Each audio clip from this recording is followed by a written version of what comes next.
Hello welcome. എല്ലാവർക്കും teachers club PSCയിലേക്ക് ഒരിക്കൽ കൂടി സ്വാഗതം. ഞാൻ സുഭാഷ് ചന്ദ്രിക. നമ്മളിന്നിവിടെ പറയാൻ പോകുന്ന കാര്യം, നിങ്ങൾ എല്ലാ ഉദ്യോഗാർത്ഥികളും, അതായത് HSA or HST എഴുതാൻ കാത്തു നിൽക്കുന്ന എല്ലാവരും കുറെ നാളുകളായിട്ട് പലയിടങ്ങളിൽ നിന്ന്, വാർത്താമാധ്യമങ്ങളിൽ നിന്ന്, അതുപോലെ തന്നെ സോഷ്യൽ മീഡിയ പ്ലാറ്റ്ഫോമുകളിൽ നിന്നൊക്കെ കേട്ടിട്ടുള്ളതും അല്ലെങ്കിൽ നിലവിൽ കേട്ടുകൊണ്ടിരിക്കുന്നതുമായിട്ടുള്ള അല്ലെങ്കിൽ വായിച്ചറിഞ്ഞിട്ടുള്ളതുമായിട്ടുള്ള ഒരു കാര്യത്തെക്കുറിച്ച് ഡിസ്കസ് ചെയ്യുന്നതിന് വേണ്ടിയിട്ടാണ്. അപ്പൊ അതിന്റെ വിശദമായ തലങ്ങളിലേക്കൊന്നും കടക്കുന്നില്ല. അത് നിങ്ങൾക്ക് ഇവിടെ നിന്ന് എടുത്ത് വായിച്ചു നോക്കി കൺക്ലൂഷനിൽ എത്താവുന്നതാണ്, അല്ലെങ്കിൽ അതിന്റെ ഡീറ്റെയിൽസ് പരിശോധിക്കാവുന്നതാണ്. എന്നാലും ജസ്റ്റ് അതിന്റെ ഒരു ഓവർവ്യൂ ആണ് ഇവിടെ പറയുന്നത്.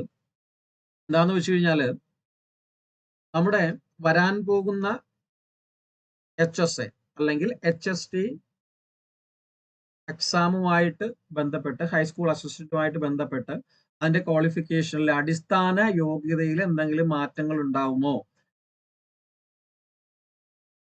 ഓക്കെ, ഡിഗ്രിയിൽ നിന്നും PGയിലേക്ക് മാറ്റപ്പെടുമോ എന്നുള്ളതാണ് പലർക്കും ഭീകരമായിട്ടുള്ള സംശയം അല്ലെങ്കിൽ ടെൻഷൻ. ഓക്കെ, അതായത് HST ലയനം ഉടനെ സാധ്യമാകുമോ, ഉടനെ നടക്കുമോ? ഓക്കെ, അല്ലെങ്കിൽ ഖാദർ കമ്മിറ്റി റിപ്പോർട്ട് അല്ലെങ്കിൽ സ്കൂൾ ഏകീകരണ കോർ കമ്മിറ്റി റിപ്പോർട്ട് എന്താണ് പറയുന്നത് എന്നുള്ളൊരു കാര്യത്തെക്കുറിച്ചാണ്. ഓക്കെ, അപ്പൊ അതിനെക്കുറിച്ച് നമുക്ക് ജസ്റ്റ് ഒരു ഓവർവ്യൂ പെട്ടെന്നൊന്ന് നോക്കാം. നോക്കിയിട്ട് അതിന്റെ കാര്യങ്ങളിലേക്ക് കടക്കാം. അതിനു മുമ്പ് നിങ്ങൾ ഈ വീഡിയോ മുഴുവനും കാണുകയും ഇതിനെക്കുറിച്ചുള്ള എന്തെങ്കിലും ഡൗട്ട്സുകൾ ഉണ്ടെങ്കിൽ കമന്റ് സെക്ഷനിൽ ചോദിക്കുകയും ഇതിന്റെ തുടർന്നുള്ള വീഡിയോസുകൾ ഇതിൽ തന്നെ, ഈ ചാനലിൽ തന്നെ അപ്ഡേറ്റ് ചെയ്യുന്നതായിരിക്കും. ഓക്കെ, അതോടൊപ്പം തന്നെ നിങ്ങൾ ഈ കാണുന്നവർ ഈ ചാനൽ സബ് ചെയ്യാനും ലൈക്ക് ചെയ്യാനും ഒന്നും മറക്കരുത്. ഓക്കെ, വളരെ ഹാപ്പി ആയിട്ട് സന്തോഷത്തോടെ ഇരുന്ന് കാണുക. ഒരു ടെൻഷനും വേണ്ട. എല്ലാവർക്കും എന്ത് ചെയ്യാൻ പറ്റും, വരുന്ന എക്സാമുകളൊക്കെ എഴുതാൻ പറ്റും എന്നുള്ളതിന് യാതൊരു സംശയമില്ല. ഓക്കെ, അതിനെപ്പറ്റിയുള്ള ജസ്റ്റ് ഒരു ഓവർവ്യൂ ആണ് ഞാനിവിടെ പറയുന്നത്. അതായത് കേരളത്തില് സ്കൂളുകളുടെ വിദ്യാഭ്യാസം മെച്ചപ്പെടുത്തുന്ന കാര്യം, അതിനെക്കുറിച്ച് പഠിച്ച് ഒരു റിപ്പോർട്ട് സമർപ്പിക്കുന്നതിന് വേണ്ടിയിട്ട് 2017 പ്രൊഫസർ MA ഖാദറിന്റെ അധ്യക്ഷതയിൽ ഒരു സമിതിയെ നിയോഗിക്കുവാനായിട്ട്, അല്ലെങ്കിൽ നിയോഗിക്കുകയുണ്ടായി 2017. പ്രസ്തുത സമിതി അതിന്റെ ഒന്നാം ഭാഗം റിപ്പോർട്ട്, അതായത് കരട് റിപ്പോർട്ട് 2019 എന്ത് ചെയ്തു, ഗവൺമെന്റിന് സമർപ്പിച്ചു. അപ്പൊ അതിൽ ഏറ്റവും പ്രധാനപ്പെട്ട ഒരു ശുപാർശ എന്ന് പറയുന്നത്, ഗുണമേന്മയുള്ള വിദ്യാഭ്യാസം പ്രായോഗികമാക്കണമെങ്കിൽ ഹയർ സെക്കൻഡറി വരെയുള്ള വിദ്യാഭ്യാസം സംസ്ഥാന തലം മുതൽ സ്കൂൾ തരം വരെ ഏകീകരിക്കണമെന്നും, സംസ്ഥാനം മുതൽ സ്കൂൾ വരെയുള്ള വിവിധ തലങ്ങളിൽ ഒറ്റ മേധാവിയുടെ കീഴിൽ കൊണ്ടുവരണമെന്നുള്ളതാണ്. ഓക്കെ, അപ്പൊ ഇത് ഈ ഒന്നാം റിപ്പോർട്ട് അല്ലെങ്കിൽ കരട് റിപ്പോർട്ട്, അതിന്റെ ഒന്നാം ഭാഗം സർക്കാർ തത്വത്തിൽ അംഗീകരിച്ചു. അതിന്റെ തുടർച്ചയായി DPI, higher secondary directorate, vocational higher secondary directorate എന്നിവയൊക്കെ ഏകോപിപ്പിച്ചുകൊണ്ട് ഒന്നാക്കിക്കൊണ്ട് സർക്കാർ എന്ത് ചെയ്തു, പുതിയ ഉത്തരവിറക്കുകയുണ്ടായി. അതായത് വ്യത്യസ്തമായിട്ടുള്ള, ഓരോന്നിനും വ്യത്യസ്തമായിട്ടുള്ള ഡയറക്ടർ എന്നുള്ളത് മാറ്റി DGE എന്ന് പറയുന്ന ഒരൊറ്റ ഡയറക്ടറുടെ കീഴിലാക്കുകയുണ്ടായി. കൂടാതെ സ്ഥാപന മേധാവിയായിട്ട് ഹയർ സെക്കൻഡറി പ്രിൻസിപ്പൽമാരെ നിജപ്പെടുത്തി. ഇതിന്റെ ഭാഗമായിട്ട് നിയമസഭയിൽ ഇത് അംഗീകരിച്ച് നിയമത്തിന്റെ ഭാഗമാക്കിയിട്ട് KER-ൽ ഭേദഗതി വരുത്തുകയൊക്കെ ചെയ്യുകയുണ്ടായി അതിന്റെ ഒന്നാം ഭാഗത്തിൽ. ഓക്കെ, പക്ഷേ അതിന്റെ യഥാർത്ഥമായിട്ടുള്ള റിപ്പോർട്ടുകളും കാര്യങ്ങളൊന്നും വന്നിട്ടില്ല. അതിനെപ്പറ്റിയുള്ള വാർത്തകളാണ് നിങ്ങൾ കേൾക്കുന്നത്. അപ്പൊ ജസ്റ്റ് ആദ്യം നമുക്ക് ഈ ഖാദർ കമ്മിറ്റി അല്ലെങ്കിൽ സ്കൂൾ ഏകീകരണ കോർ കമ്മിറ്റി റിപ്പോർട്ടിന്റെ ഒരു ഓവർവ്യൂ ജസ്റ്റ് നോക്കാം. എന്താണ് അതിൽ ജസ്റ്റ് പറഞ്ഞിരിക്കുന്ന കാര്യങ്ങൾ എന്നുള്ളത് നമുക്ക് ജസ്റ്റ് ഒന്ന് നോക്കിയിട്ട് ബാക്കിയുള്ള കാര്യത്തിലേക്ക് വരാം. ഓക്കെ, അപ്പൊ എന്താണെന്ന് പറഞ്ഞു കഴിഞ്ഞാല്,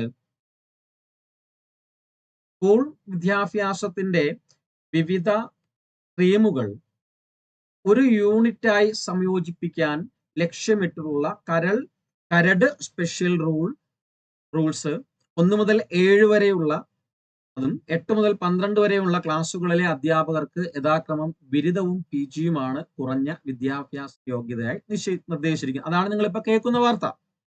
ഇനി മുതല് LP ആയിരുന്നാലും UP ആയിരുന്നു കഴിഞ്ഞാലും അതിലെ അടിസ്ഥാന ക്വാളിഫിക്കേഷൻ ഡിഗ്രി ആക്കി മാറ്റും എന്നുള്ളതാണ്. ഓക്കെ, ഇത് നമ്മളിപ്പോ നടന്ന LP UP അസിസ്റ്റന്റ് എക്സാമിന് മുമ്പേ വന്ന ഒരു കാര്യമാണ്. അപ്പൊ അതാണ് നിങ്ങൾ ഒരു കാര്യം മനസ്സിലാക്കേണ്ടത്. അതിനു മുമ്പ് വന്നതാണ്.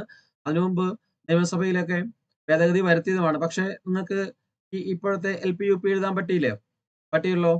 ഓക്കെ, അപ്പൊ അതെന്തുകൊണ്ടാണ് അങ്ങനെ പറ്റിയെന്നുള്ള കാര്യമാണ്, അല്ലെങ്കിൽ അങ്ങനെ എഴുതാൻ കഴിഞ്ഞു, ഏത് രീതിയിലാണ് ആ ഒരു എക്സാം നിങ്ങൾക്ക് അറ്റൻഡ് ചെയ്യാൻ പറ്റിയത്, അല്ലെ?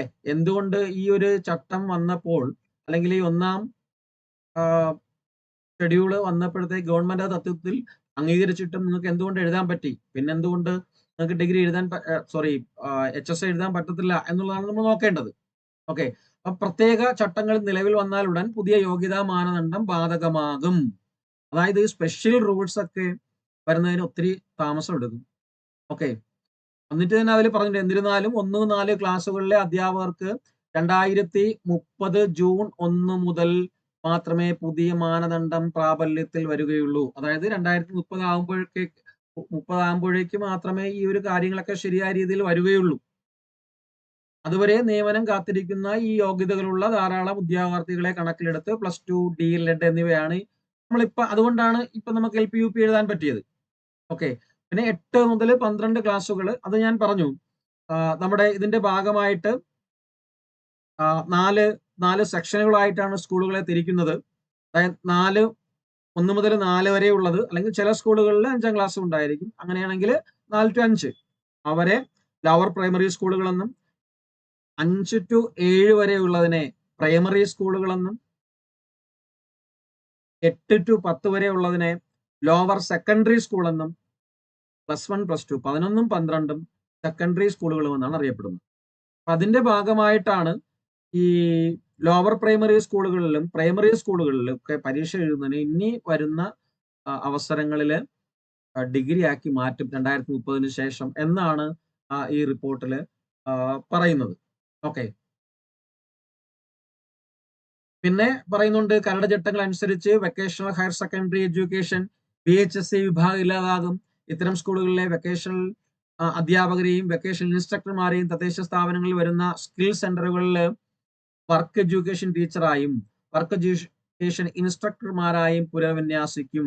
VHSE വിഭാഗത്തിലെ നോൺ വൊക്കേഷണൽ അധ്യാപകരെ സെക്കൻഡറി അധ്യാപകരായി പുനർനിയമിച്ച് 8-12 ക്ലാസ്സുകളിൽ 8 മുതൽ 12 വരെയുള്ള ക്ലാസ്സുകളിൽ പഠിപ്പിക്കുവാൻ നിയോഗിക്കും. അത് VHSEയുടെ കാര്യമാണ്. അതില്ലാതെ 2030 ജൂൺ 1 മുതൽ നിലവിലുള്ള അധ്യാപകരെ വിരമിച്ച് 1 മുതൽ 4 വരെ ക്ലാസ്സുകളിൽ ബിരുദധാരികളായ അധ്യാപകരെ നിയമിച്ചു കഴിഞ്ഞാൽ secondary teacher, work education teacher, lower primary school teacher, special teacher, pre primary teacher എന്നിങ്ങനെ 5 വിഭാഗം അധ്യാപകർ മാത്രമേ ഉണ്ടാവുകയുള്ളൂ. എന്ന് പറഞ്ഞു കഴിഞ്ഞാല് ലാസ്റ്റ് ഈ നിയമം മുഴുവനായിട്ട് പ്രാബല്യത്തിലാക്കുമ്പോൾ ഇങ്ങനെയുള്ള 5 വിഭാഗം ടീച്ചർ മാത്രമേ ഉണ്ടാവുകയുള്ളൂ. HSA, HSST, LP UP ഇങ്ങനെയൊന്നും ഉണ്ടാവത്തില്ല. പേരുകളൊക്കെ മാറാം. അതായത് സെക്കൻഡറി സ്കൂൾ ടീച്ചർ, അതായത് 11ഉം 12ഉം. ഓക്കെ, അതുപോലെ തന്നെ work education teacher, primary school teacher, specialist teacher, pre primary teacher, ഇങ്ങനെ 5 വിഭാഗങ്ങളായിട്ട് മാത്രമേ പിന്നീട് ടീച്ചേഴ്സ് അല്ലെങ്കിൽ ആ പോസ്റ്റ് ഉണ്ടാവുകയുള്ളൂ എന്നാണ് പറയുന്നത്. അതായത് ഇങ്ങനെ തിരിക്കുമ്പോഴത്തേക്ക് 1 മുതൽ 4 വരെയുള്ളതിനെ ലോവർ പ്രൈമറി സ്കൂളുകളെന്നും, പിന്നെ 5 മുതൽ 7 വരെയുള്ളതിനെ പ്രൈമറി സ്കൂളുകളെന്നും, 8 മുതൽ 10 വരെയുള്ളതിനെ ലോവർ സെക്കൻഡറി സ്കൂൾ എന്നും, 11ഉം 12ഉം +1 +2 സെക്കൻഡറി സ്കൂളുകളും, ഇങ്ങനെ യാണ് സ്കൂളുകളെ തിരിക്കുന്നത്. അതിന്റെ കൂട്ടത്തിലാണ് നമ്മൾ പറഞ്ഞത് എന്ത് വരും, ഒരാളും കൂടി വരും. ഇതാണ് വർക്ക് എഡ്യൂക്കേഷൻ ടീച്ചർ. അതിലാണ് നമ്മുടെ ക്രാഫ്റ്റ്സ് ടീച്ചറും ഫിസിക്കൽ എഡ്യൂക്കേഷൻ ഒക്കെ വരുന്നത്.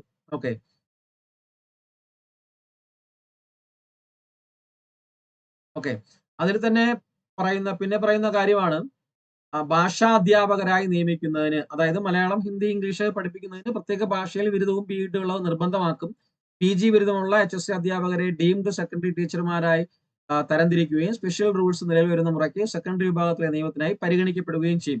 ഇങ്ങനെ പറയാനുള്ള കാരണം എന്ന് പറഞ്ഞു കഴിഞ്ഞാൽ ഇതിൽ ഒരുപാട് കാര്യങ്ങളുണ്ട്. എന്ന് പറഞ്ഞു കഴിഞ്ഞാൽ ഇപ്പൊ നിങ്ങൾ LP അല്ലെങ്കിൽ UP ആയിട്ട് പോകുന്ന ഒരാൾ, ഒരു എക്സാമ്പിൾ പറഞ്ഞു തരാം. ഇപ്പൊ നാച്ചുറൽ സയൻസ് സുവോളജി അല്ലെങ്കിൽ ബോട്ടണി എടുത്ത് പഠിച്ചു പോകുന്ന ഒരാള് UPSC ആയിട്ട് നിയമനം കിട്ടുമ്പോൾ അയാൾ പഠിപ്പിക്കേണ്ടത് ചിലപ്പോൾ ഇംഗ്ലീഷ് പഠിപ്പിക്കേണ്ടി വരും, മാത്സ് പഠിപ്പിക്കേണ്ടി വരും, ചിലപ്പോൾ വേറെ എന്തെങ്കിലും സോഷ്യൽ സയൻസ് പഠിപ്പിക്കേണ്ടി വരും. അങ്ങനെ ഒരു ഗതി വരുന്നത് കൊണ്ടാണ്, അല്ലെങ്കിൽ ആ ഒരു തലത്തിൽ, അല്ലെങ്കിൽ മാത്സ് MSc മാത്സുകാരൻ UPSC പോയി കഴിഞ്ഞാൽ അവന് ചിലപ്പോൾ സോഷ്യൽ ആയിരിക്കും പഠിപ്പിക്കാൻ കിട്ടുന്നത്. അപ്പൊ അങ്ങനെ ഒരു അവസ്ഥ വരുന്നത് കൊണ്ടാണ് ഈ ഒരു തലത്തിലേക്ക് അതായത് BEd എന്ന് പറയുന്ന ഒരു കാറ്റഗറിയിലേക്ക് മാറ്റി നിയമിക്കുന്നത്, അല്ലെങ്കിൽ ആ ഒരു ക്വാളിഫിക്കേഷൻ ബേസിക് ആക്കുന്നത് എന്നാണ് ഈ ഒരു കരട് രേഖയിൽ പറയപ്പെടുന്നത്. ഓക്കെ. അതായത് പിന്നെ ഹെഡ് മാസ്റ്ററും ഹെഡ് മിസ്ട്രസും എന്നുള്ള പദവി ഉണ്ടാകത്തില്ല. നേരത്തെ പറഞ്ഞു പ്രിൻസിപ്പാൾമാരായിരിക്കും. പിന്നെ അതുപോലെ തന്നെ ഭരണപരമായിട്ടുള്ള മാറ്റങ്ങൾ ഉണ്ടാവും. നേരത്തെ പറഞ്ഞതുപോലെ തന്നെ പൊതുവിദ്യാഭ്യാസ ഡയറക്ടർക്ക് കീഴിൽ 4 additional director general of education തസ്തികകൾ സൃഷ്ടിക്കപ്പെടും. ADGകൾ യഥാക്രമം പ്രാഥമിക വിദ്യാഭ്യാസം, സെക്കൻഡറി വിദ്യാഭ്യാസം, പൊതുവിദ്യാഭ്യാസം, പരീക്ഷ എന്നിവയുടെ ചുമതലകൾ വഹിക്കണം. പിന്നെ അതുപോലെ തന്നെ നമ്മുടെ school education officer SEO, assistant school education officer ASEO എന്നിവരുടെ പുതിയ തസ്തികകൾ സൃഷ്ടിക്കപ്പെടും. Assistant education officer AEO, deputy education officer DEO തസ്തികകൾ നിർത്തലാക്കപ്പെടും. യഥാക്രമം HSC, BHSC വിഭാഗങ്ങളിലെ regional deputy director, additional director ഓഫീസുകൾ പിരിച്ചുവിടും. അപ്പൊ ഇത് നമ്മൾ ഈ വായിക്കുന്ന ഈ പറഞ്ഞ കാര്യങ്ങള് വളരെ പെട്ടെന്നൊന്നും ചെയ്യാൻ പറ്റുന്ന ഒരു കാര്യമല്ല. ഉടനടി എന്നും പറഞ്ഞിട്ട് അത് ഒരു സ്പെഷ്യൽ റൂൾ പ്രകാരം കൊണ്ടുവരാൻ പറ്റുന്ന ഒരു കാര്യമല്ല. ഇത് സാവധാനത്തെ പതിയെ ചെയ്യാൻ പറ്റുന്ന ഒരു കാര്യമാണ്. ഓക്കെ. അതുകൊണ്ട് തന്നെ എന്ത് ചെയ്യുക, നിങ്ങള് ടെൻഷൻ അടിച്ച് എനിക്കിനി അടുത്ത വരാൻ പോകുന്ന നാച്ചുറൽ സയൻസിന്റെ എക്സാംസ്, അല്ലെങ്കിൽ അടുത്ത വരാൻ പോകുന്ന HSA എക്സാംസ് അല്ലെങ്കിൽ HST എക്സാംസ് എഴുതാൻ പറ്റത്തില്ലയോ, അപ്ലൈ ചെയ്യാൻ പറ്റത്തില്ലയോ, ഇനി ഞാൻ PG എപ്പോഴെടുക്കും? ആ ഒരു കാര്യം തന്നെയാണ് ഇപ്പോഴും നിലവില് ഇപ്പൊ നടന്ന LP UPക്ക് എന്തുകൊണ്ടാണ് ഈ ഒരു നിയമം ബാധകമാകാതിരുന്നെന്ന് വെച്ച് കഴിഞ്ഞാല്, പെട്ടെന്ന് +2ഉം DLEDും കഴിഞ്ഞ ഒരു കുട്ടിക്ക് പെട്ടെന്ന് പോയി ഡിഗ്രി എടുത്തിട്ട് ഈ എക്സാം എഴുതാൻ പറ്റുമോ? നല്ല സമയം കിട്ടത്തില്ല. അതുപോലെ തന്നെയാണ് ഇപ്പോഴേ ഭൂരിഭാഗം പേരും just degree plus BEd plus KTET ആയിട്ട് പാസ്സായി നിൽക്കുന്നവരാണ്. അവർക്ക് പെട്ടെന്ന് പോയിട്ട് PG എടുക്കാൻ പറ്റും. 2 വർഷമാണ് PGയുടെ ടൈം എന്ന് പറയുന്നത്. 2-2.5 വർഷത്തിൽ കൂടുതൽ എടുക്കും അതിന്റെ കാര്യങ്ങളെല്ലാം കഴിഞ്ഞ് വരുമ്പോഴത്തേക്ക്, റിസൾട്ടും എല്ലാം കഴിഞ്ഞ് വരുമ്പോഴത്തേക്ക്. പെട്ടെന്നൊരു നിയമം എന്തായാലും ഗവൺമെന്റ് നമ്മളിലേക്ക് അടിച്ചേൽപ്പിക്കത്തില്ല.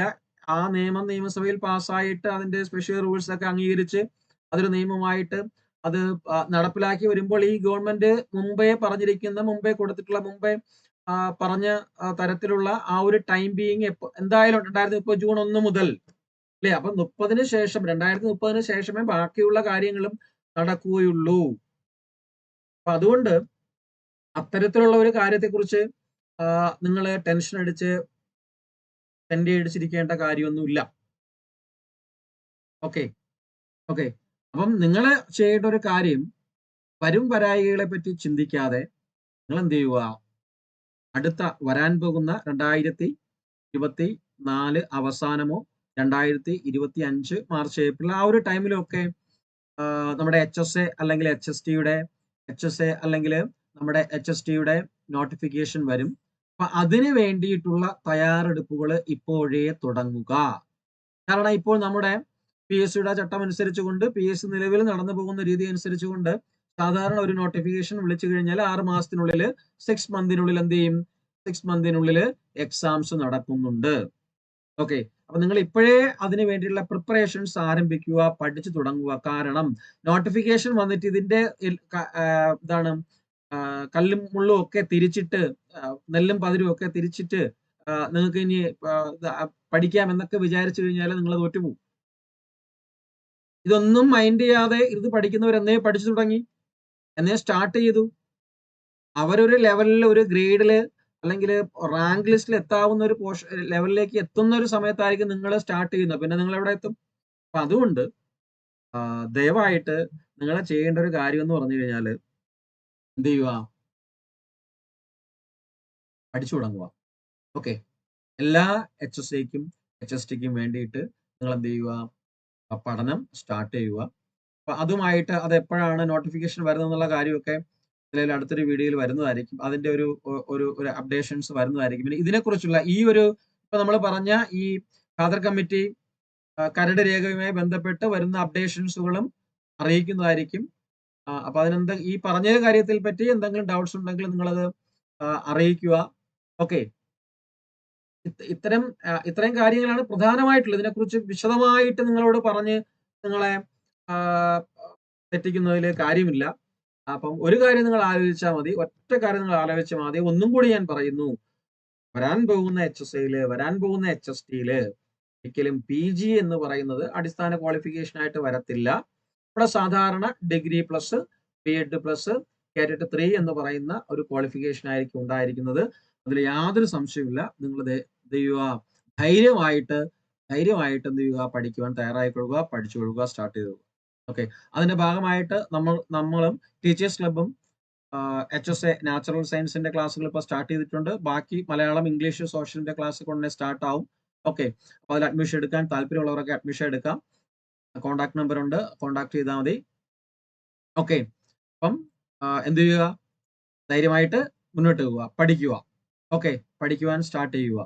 ഓക്കെ, വേറെ പല വാർത്തകളും പലയിടങ്ങളിലും ഞാൻ ആദ്യം പറഞ്ഞ പോലെ സോഷ്യൽ മീഡിയയിൽ അവിടെ നിന്ന് ഇവിടെ നിന്നൊക്കെ നിങ്ങളെ എന്താ ഡൗൺ ആക്കാൻ വേണ്ടിയിട്ട് പല വാർത്തകളും വരും. നിങ്ങൾ അതിലൊന്നും തലവെടുക്കണ്ട. നിങ്ങൾ എന്ത് ചെയ്യുക, പഠനം ആരംഭിക്കുക. ഓക്കെ കേട്ടോ.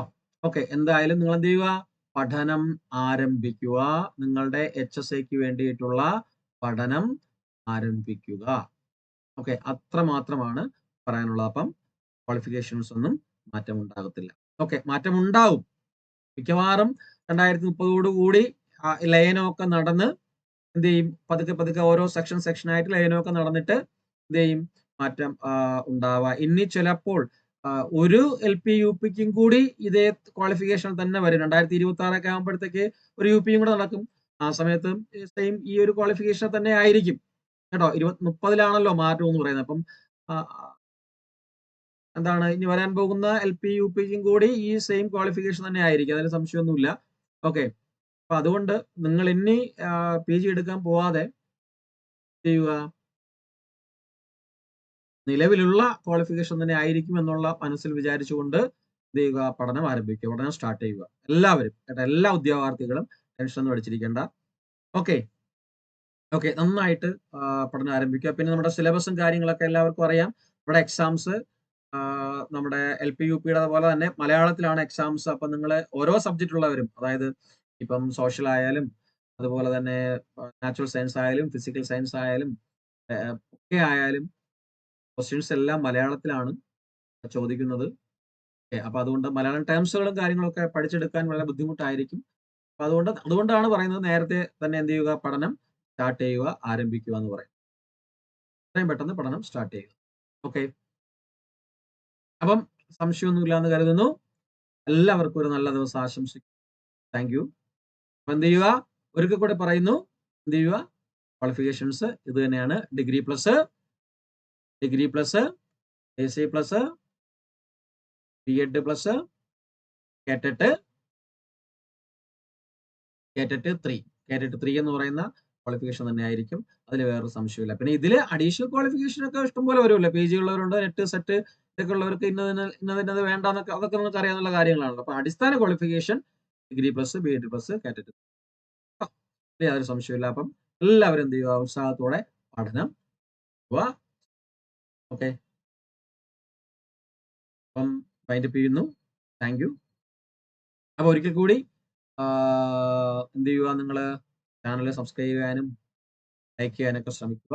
എന്തെങ്കിലും സംശയങ്ങൾ, ഇതിനെക്കുറിച്ചുള്ള എന്തെങ്കിലും സംശയങ്ങൾ കാര്യങ്ങളൊക്കെ ഉണ്ടെങ്കിൽ കമന്റ് സെക്ഷനിൽ അറിയിക്കുക. ഓക്കെ, കൃത്യമായിട്ടുള്ള മറുപടികൾ നൽകുന്നതായിരിക്കും. ഓക്കെ, താങ്ക് യു എല്ലാവർക്കും.